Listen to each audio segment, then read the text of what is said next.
যে এক মহিলা লিখেছেন, আমি এক অসহায় মেয়ে, আমার বাবা কয়েকদিন পর পর আমার মাকে ধরে পিটায়। আমরা ভাই বোনগুলো বড় বড় হয়েছি, আমাদের সামনে ধরে ধরে পেটায়। তখন আমার এত কষ্ট লাগে যে আমি কাউকে বুঝাতে পারবো না। আমার প্রশ্ন হচ্ছে, এই ধরনের বাবাদের উদ্দেশ্যে কিছু বলবেন কি? আমার মাকে ধরে যখন মারে তখন আমার মার কি যে কষ্ট হয় আমরা অনেক বুঝিয়েছি, আমাদেরকে ধরে উল্টো বকাবকি করে। এটি একটি অত্যন্ত পীড়াদায়ক কথা। আমি আজকের এই মাহফিলে যত পুরুষ এসেছেন সমস্ত পুরুষদের কাছে আমি বিনীতভাবে এই কথা বলতে চাই, আপনার স্ত্রী আপনার দাসী নয়। বিশ্বাস করুন, আপনার স্ত্রী আপনার গোলাম নয়। রাসূলুল্লাহ বলেছেন, সেই ব্যক্তি উত্তম যে তার স্ত্রীর কাছে উত্তম।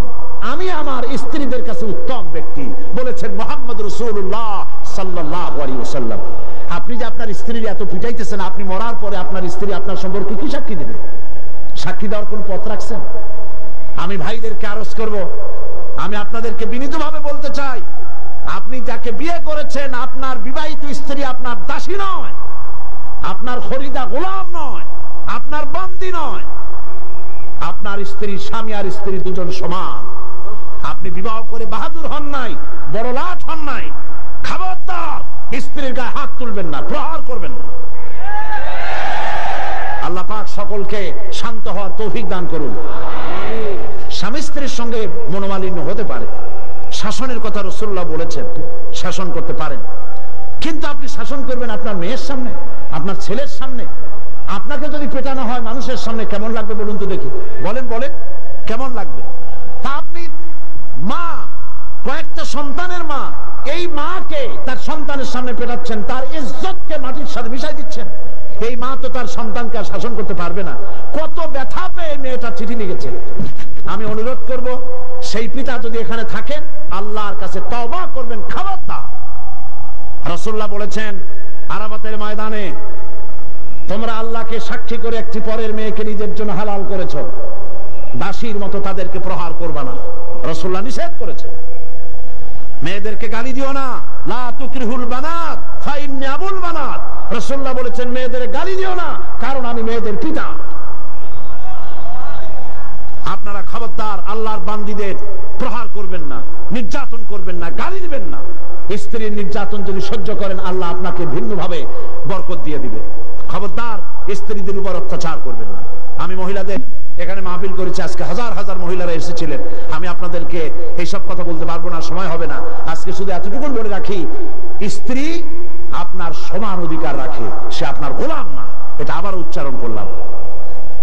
চিরকাল আপনার স্ত্রী আপনার কাপড় চোপড় ধুয়ে দেবে সারা জীবন, আর আপনি একদিনও তার শাড়ি ধুয়ে দিতে পারবেন না। এটা ইসলাম নয়।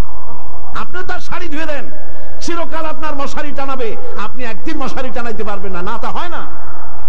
তার অধিকার আপনাকে দেখতে হবে, অধিকার আদায় করতে হবে। মনে থাকবে এই কথাগুলি, মনে থাকবে এই কথাগুলি। স্ত্রীকে মহব্বত করবেন, ভালোবাসবেন।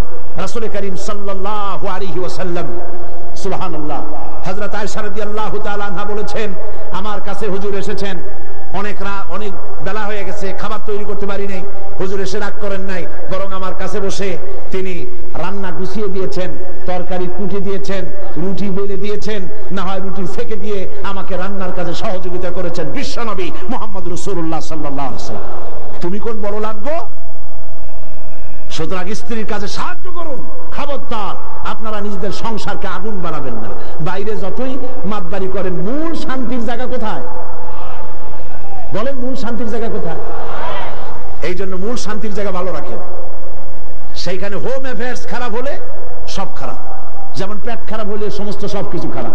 কাজে আপনার স্ত্রীর কাছ থেকে ভালো ব্যবহার পেতে পারেন, সেই রকম ওয়াশিরুহুন্না বিল মারুফ, আল্লাহ পাক কোরআন শরীফে বলেছেন ওদের সাথে ভালো ব্যবহার করো। সুবহানাল্লাহ। কোন আল্লাহ কয় ভালো ব্যবহার করো, আর আপনারা খারাপ ব্যবহার করছেন। আল্লাহ পাক এই খারাপ ব্যবহারকারী পুরুষগুলির মাথা আল্লাহ ঠান্ডা করে দিক, বলেন আমিন।